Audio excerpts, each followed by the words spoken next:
Welcome back, everybody, to the European Championships 2015 in Dublin. My name is Matthew Bell, and I'm joined here by Luke to bring you another round. Hey, Luke. Hey, So we have some really interesting decks here. I've been wanting to feature this all day. he has. Since I found out about it. He's been going on about it all day, and Yeah. we've gone, oh, all right, let's see how it works. And it turns out it's been doing extremely well. Yeah. So it's a Qliphort deck that only plays 2 trap cards, and only 2 trap cards total. Yeah, that's kind of new. Normally we see a lot of lose one turn and other kinds of things, but all of that has been omitted from this particular deck. Yeah. So it's completely about just it runs 3 trade-ins, 3 Into the Voids, 3 of the Wavering Eyes card. Runs Sacred Sword of 7 stars. It's a lot of draw power. So one might actually think of this and think, is this a super casual that we're about to watch? But who's piloting the deck? This is Marcello Barberi. YCS London winner. YCS London winner 2014. Yeah, It must be 2014. He was the luckiest man in London. And the most amazing thing about that is the team, United Ghosters, have many members playing this deck, and they're all sitting in the top on the top tables. Yeah, in the top like 50 tables or something, we have almost all of the members of their team that are piloting this deck. Yeah, they're calling it Turbo Qli. Is that right? Or it's Turbo Towers. Turbo Towers. Yeah.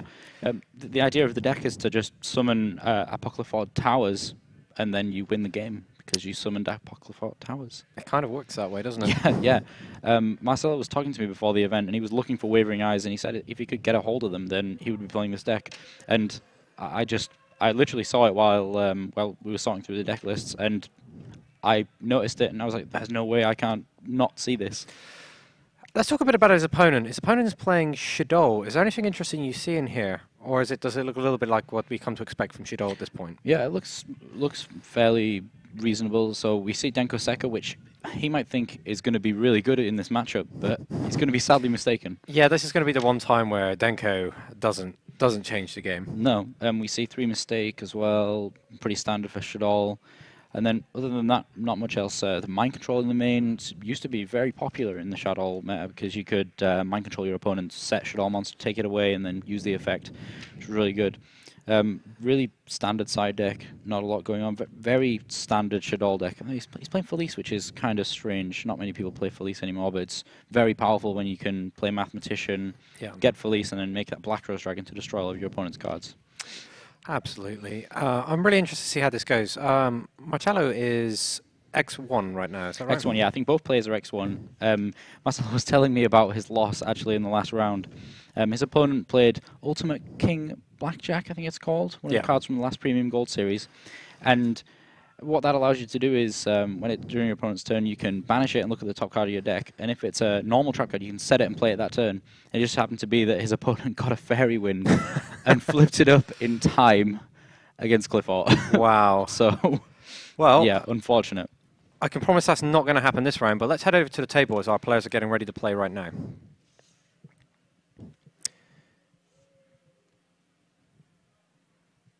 There we go. So, we can see Aaron's opening hand of Shaddoll Fusion, Shaddoll Squamata, Effect Veiler, Vanity's Emptiness. How would you rate that as a starting hand? That's fairly reasonable because of Vanity's Emptiness, but the 2 Effect Veilers isn't going to do much good against Qliphorts, I don't think. Marcello, on the other hand, starts 2 Performer Pal Trampolinix, Qliphort Scout, and Sacrifice, and Into the Void. He just played Into the Void. He's all in already. Yeah, this is it. He's either going to win the game right now, or he's going to discard his whole hand in the end phase. If I see this, I'm thinking Exodia immediately. Oh yeah, Into the Void and trade in, and it's like yeah, you just traded in a stealth there. I'd be massively confused if I was Aaron right now, going, what? Yeah. What's this guy doing? So Marcello has a Sacrifice, which is great, and a Vanity's Emptiness, and a Qliphort Monolith. So it looks like his hand's not going anywhere at this point. So the turbo is going to stop there by the looks of it. He's going to be able to normal summon. No, he can't normal summon the Monolith. I think he's just going to have to set everything and pass over to Aaron. So not quite the lightning start we expected. No, we expected towers, to be honest. But we'll see how this goes because he can pendulum summon from his hand still. So let's see how this goes.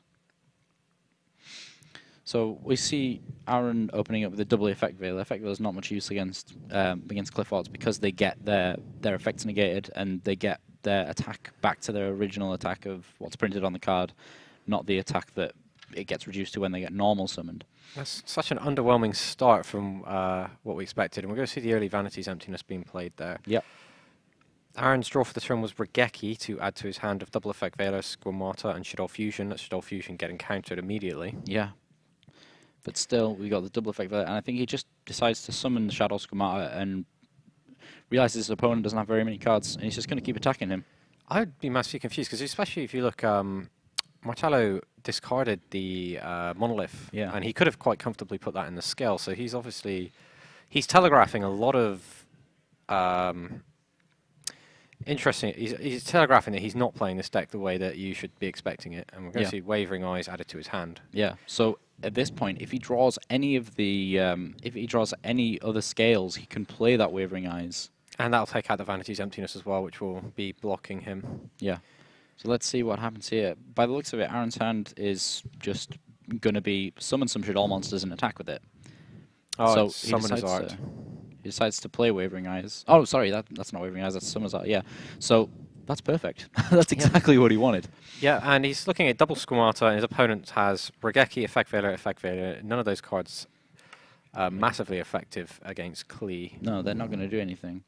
So Aaron does have a Vanity's Emptiness set, but I don't know whether that's going to be much use here because of the way that an open game state works when you've, resolved chains and stuff, because he doesn't really know how to preemptively play that Vanity's Emptiness, especially with the very strange way that Marcello seems to be playing his deck. So we'll have to see if he can make the read and play that at the correct time, which is probably going to be after he's added a card with Scout. But we'll see. We'll see how this goes. If he does manage to Pendulum Summon, then he gets to use the Trampoline's effect, which bounces back a Pendulum card that's in one of your Pendulum zones, so you can bounce back Scout and then search with it again. Yeah, that's when the game's going to get out of hand. But we'll see. Aaron may not make this play. We'll see. So Marcello's actually searching his deck right now, and we'll see what he's going to go for. He's very low on life points, and as we've been seeing with the Qliphort decks, it's been a bit of a struggle when they've had to be repeatedly paying these costs for their cards. I imagine being a Qliphort player is like being on an emotional roller coaster of some description. Where you're like, yeah, I'm paying life points. Oh no, I've paid too many life points. Yeah, you probably get to that point where you think, probably shouldn't be paying all these life points. So here we see he preemptively plays Vanity's Emptiness. Now that's kind of what I expected. But we might just see Marcello decide, well, I'm just going to normal summon this Helix and just attack one of your Squamatas, because they will both have 1,800 attack points. Yeah, he has Sacrifice on his field set. Yeah, so he could, that could work too. He could, and then he clears the Vanity's Emptiness as well. Yeah, exactly. But he won't be able to get his Pendulum Summon off this turn, I believe, to get the Trampolinix effect. No, he's not going to be able to do that this turn. He still has Wavering Eyes, though. So we might see a play with that. Actually, he can absolutely Pendulum Summon in main phase 2 with the Wavering Eyes. Yeah, I don't think he has anything to Pendulum Summon from his hand right now, so he's going to waste that Trampoline search in this occasion, but he can play Wavering Eyes, destroy both those scales, and then use the Scout again that he searches from his deck. To fill the scales, and he can do his Pendulum Summon if he wants to. Yeah. I don't think that's going to be very effective. The only reason you'd want a Pendulum Summon right now is to make sure that you get the Trampolinix's full value by bouncing back that Scout to your hand, being able to play it again and do another search. Yeah, he's got a good 2 searches left in him, but Regeki will close out the game if Marcello ends here. Yeah, well, that's what it looks like anyway. Yeah, so yeah, it could very much just be Regeki hit with Squamata, and that's the end of it. Oh, he's going Mathematician to send Shaddoll Dragon, hit the back row. And then he's going to Regeki, and we're going to game 2. Yeah. So that wasn't quite the explosive start we expected. Marcello might decide to concede here to hide the tech. Yeah, it's very possible. It's difficult because he doesn't realize he has Regeki. That's still very very much hidden. He chooses to just let it go. He doesn't. There we go. Let's pick those up. Well, that was a whirlwind game 1, but not quite in the way we were expecting. Oh, it didn't quite go off. Marcello started off very early with his draw cards and into the void, putting him all in, and then he didn't draw into his combo. He wasn't completely out of the game, though. No. After he played the Into the Void. No, I think if he didn't have Regeki there, then Marcello was still very much in the game there, because he would have been able to summon his turbo towers next turn. So what side deck choices are we going to have a look at here? So I see that Marcello's playing Majesty's Fiend and Vanity's Fiend, so that's pretty good. If he manages to summon Majesty's Fiend or Vanity's Fiend, I remember during the Shaddoll format that you could just summon Majesty's Fiend against Shaddoll, and then they just can't really do much because if they try and get rid of it with any of their monster effects, they're just unable to activate. So it's very interesting. So, considering you're facing down a Qliphort deck, if you're Aaron, do you just bring in the free Mystical Space Typhoons immediately? Yeah, definitely, straight away, and possibly even Galaxy Cyclones, but that's only if you think he's playing a traditional Qli deck. And you didn't see it. You saw the Into the Void and the trade-in, so you might think something is up, but to think that they're going to go back on all their trap cards, he might make the mistake of siding in the extra Denko Sekka, the Mystical Space Typhoons. The Mystical Space Typhoons still alive, of course, because of the Qliphort Scout. Yeah, but the Galaxy Cyclones... There is a lot of psychological traps that Aaron could fall into with his side decking, which could then just allow Marcello to go off. And, of course, he can take the first turn again and... attempt that Turbo Towers maneuver. What was the percentage of accuracy that he should be able to pull that towers off? He was saying that it was something around 85%. So, by the looks of it, he got pretty unlucky here. Yeah, I haven't ran the math. I'll be honest. I haven't ran the math either. Usually ask my assistant, who's amazing at math, to just figure that out and say, what's the percent that this will happen? And he's really good at that. But I'm just like, yeah, I'm trying to figure it out, and you're typing it in a calculator, and I'll just get it wrong. Yeah, I feel like if I sat down and worked it out, I probably could, but I took Marcello's word on it. So, but we'll see what happens. Yeah, I mean it's like one of those things, like when you hear a fact that you're not really sure if you care enough to go Google it. Yeah, well, I'm pretty sure if I'd have Googled what's the chance of Marcello turbo towering on turn 1, I probably wouldn't have got many hits. Would have probably just been something like new car or something, or someone would have been like, wait, what? So what's Marcello playing? You'd be like, how did that publicly go out there? that would have been quite funny. But yeah, but this is really strange. We kind of expected this deck to come out absolutely like a storm, but there's other players playing this, and it just goes to show that it can get unlucky, and it just happened to be in this round. Yeah, it is working. We wouldn't see, was it 4 players playing this deck in the top tables? Yeah. If it wasn't going off. Yeah. That's more than just luck. They've really found something special here from the sounds of it. Yeah, exactly. So seeing is believing, so let's hope it happens. Exactly. That's the thing. We wanted to see it to be able to believe it, but at this rate, we're not seeing much action. But we've got another potential 2 games to see this deck take us by storm, and I think with the Majesty's Fiend and the Vanity's Fiend, he's got a good chance. He's got a good chance. Okay. Even if you don't necessarily play the turbo towers, you can still end up playing like Majesty's Fiend, Vanity's Fiend, and just kind of controlling your opponent from there.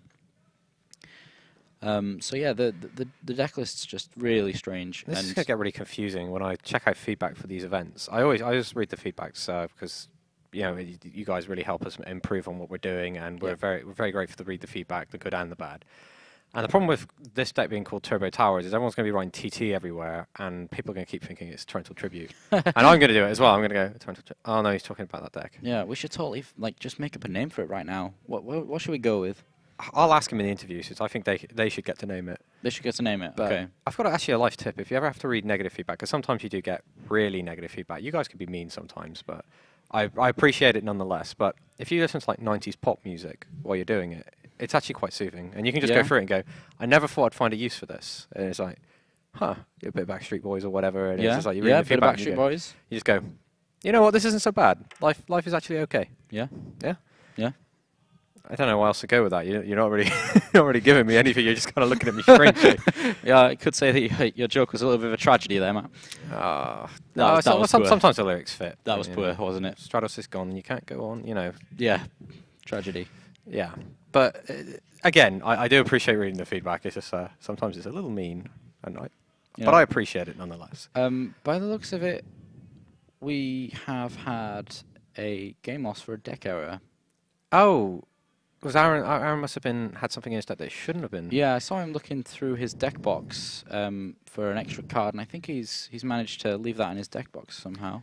Oh dear. So that's quite unfortunate. Yeah. Yeah. Yeah. So I guess we're going to continue at 1-1, and we'll see if we can get a bit more information about that. Yeah. We might be able to get a bit more information about that straight away. We'll see. We'll see. So yeah, Marcello reconsidering Gets his a bit side of a. deck. I guess he gets a bit of a. Gets a bit of a reprieve there. So he's actually in a very good position if his combo goes off now. Yeah, very much so. So let's have a look at these hands that are loading into the app here. So Aaron's coming in with a double mathematician, mistake, very powerful card. Dark Hole and Soul Charge. So Soul Charge, not much use right away. Neither's the mistake. But we'll see. Also, Marcello seems to be playing first and has just set a card, but we can't see his hand yet. We'll try to get that loaded in as soon as possible. That mistake might be massive here, Yeah. actually. So here's Marcello's hand. He seems to have not opened too great again. He's actually opened it into the void again and decided against going all in there.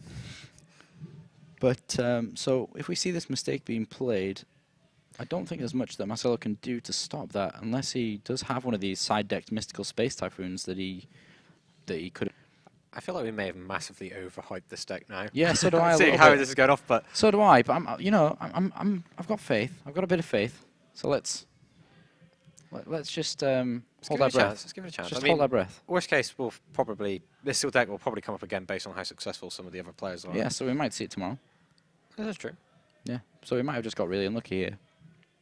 Which happens sometimes. Yeah, that's just the case. So here we go. So opens up with a Qliphort disc, which is normal summoned. He's just going to attack straight into that mathematician. So Aaron does actually get to draw a card when mathematician is sent to the graveyard by battle. And Marcello seems to be playing quite conservative, unless he just can't really go anywhere with his hand. There's Dark Hole. So disc gets sent to the extra deck and gets put in there face up. And we're going to see another mathematician. Yeah. Slowly but surely, Marcello's actually losing life points here that are really valuable to a Qliphort player. And yeah, let's hope that he doesn't lose too many, because otherwise he won't be able to pay for his scout. Yeah, Marcello's draw for that turn was another Majesty's Fiend, and that's just brutal. Yeah, really not good. But yeah, this happens. Let's see if he can improve his hand with his next draw. So as I was saying, he's just been taking these digs from this mathematician. I don't know how does mathematician attack people? You ever think about that? How do certain monsters attack people? In fractions. Yeah, is that you think how the mathematician would attack people? He just might throw stuff at you, like those rulers, those textbooks and stuff. Rulers, are pretty protractors heavy. are pretty pointy. Something like that. Yeah. Well, Marcello seems to be playing really into the think about void. Stuff like that. I He's do. going for it now, is he? I do. He's just played into the void. Let's see where he can go with this. It looks like, again, he's not going to be able to go anywhere with this hand. Yeah, he has especially a against 4 spell and trap cards. Does have the stuff. That's only a pendulum scale of 1, so that's not going to take him anywhere. And Trampolinic's having the pendulum scale of 4. So pendulum summons. Yeah, a monolith is a scale of 1, so that's not much use. I think Marcello's going to just discard his whole hand again here. Yeah, that's a very Seto Kaiba move. He's just going, I'm abandoning my hand, and you're like, all right, that's a terrible idea, but we're behind you, Kaiba, come on. Yeah, so he decides to play Shaddoll Fusion here. His hand is actually Soul Charge, so I'm pretty sure Marcello's going to be losing this one. He's losing so many of his resources at the end of this turn. Yeah, that's really tough. I'm a little bit speechless right now. This deck that I was expecting to come out and absolutely storm us is not storming us. We're getting trolled by the random factor of shuffling. Yeah, we are, very much so. So, well, his options here is, so he discards 3 cards. Aaron must just be really confused right now. Yeah, he's just watched this player basically throw his own Exodia off the boat and It's like, okay, you could do that. That's fine. But then Marcello still had plays last time after he ditched his hand, so maybe. However, the play he made last time was to flip over his card and it'd be Summoner's Art, but Aaron has a mistake set.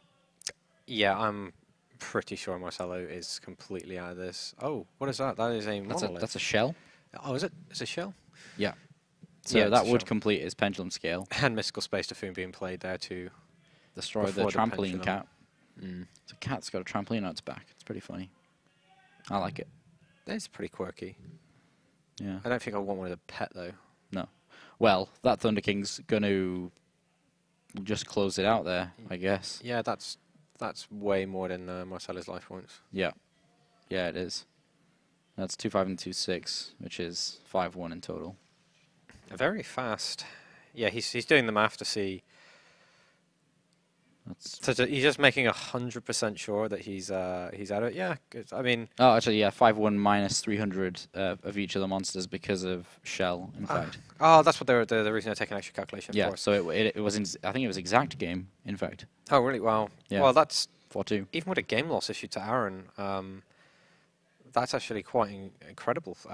Fast finish. Marcello's deck either works or it doesn't work. It seems to be what it is.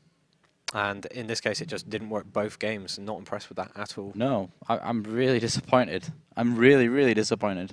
I was expecting some really spectacular... well, don't lose hope. Don't lose hope. We've got some of the other players that are playing this deck as well. Yeah. So let's see. It may just be some minor changes that have been made to tweak this deck to make it a little more consistent. But Marcello might have just been having that all-in mindset. Yeah, he didn't really have time against a Shaddoll deck. Passing without Valkyris or something to block battle phases, you just don't. It doesn't give you time. No. So he takes a look at his odds and goes, "Okay, I've got Into the Void. This is when I'm going to start." Yeah. And he just runs straight into that brick wall. Yeah. I mean, playing Into the Void's always pretty risky because it allows you to draw one card, but it also makes it so you have to discard your whole hand in the end phase. Comes at a pretty heavy cost. Yeah. Well, it used to be used in Dark Worlds because they get their effects when it's discarded. Yeah, you throw the whole hand out, and then all of a sudden all these effects go off. But yeah, all these Dark World monsters. Then you see it in maybe Turbo Exodia that intends to win that turn. Yeah, it tries to. Well, I think that's what Marcello was trying to do, but just didn't draw very well. No, that's really unfortunate. That is really unfortunate. I'm a little bit disappointed. But life goes on. Yeah. We have a few more rounds today. Yeah, he just must have not believed in the heart of the cards enough. Yeah, I guess that could be a thing. I mean, I wouldn't go say that to him. He might be like, "No, I believed in it plenty. What's wrong with you?" Yeah, I guess so. I wouldn't want to go over and say to him, "Didn't work out." Well, yeah. So you were saying there's a few more rounds. Yeah, today. we've got a few more rounds today. That was round 6, I believe. Yeah. So we've got 2 more today. Yeah. And we should see what finishes out on top at the end of day 1 of the WCQ in Dublin. And stick around. Yeah, stick around, guys. We'll be back very shortly.